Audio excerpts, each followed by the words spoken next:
وزیراعظم شہباز شریف نے عمران خان کو ناکام ترین وزیراعظم قرار دے دیا۔ اسلام آباد میں تقریب سے خطاب میں کہا، عمران خان 4 سال اسٹیبلشمنٹ کی مکمل حمایت کے باوجود ایک فلاحی کام بھی نہ کر سکے۔ ان کے پاس اپنی 4 سالہ کارکردگی کے بارے میں بتانے کے لیے کچھ بھی نہیں۔ تمام معاملات میں مجرمانہ غفلت کی، سی پیک کو نقصان پہنچایا، چینی کمپنیز پر کرپشن کے بے بنیاد الزامات لگائے، گالم گلوچ اور الزام تراشیوں کا بازار گرم کر رکھا۔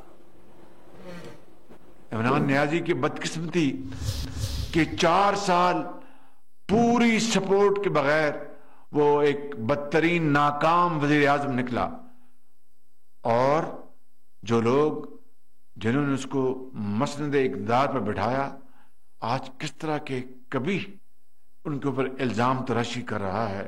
پچھلی حکومت نے باقی تمام معاملات میں جس طرح ایک مجرمانہ غفلت کی، اسی طرح گیس اور بجلی کے منصوبوں میں بدترین غفلت کی۔ سی پیک کا عمران نیازی نے جنازہ نکال دیا، خالی جنازہ نہیں نکالا، چینی کمپنیوں کے اوپر بے بنیاد الزامات لگائے کرپشن کے۔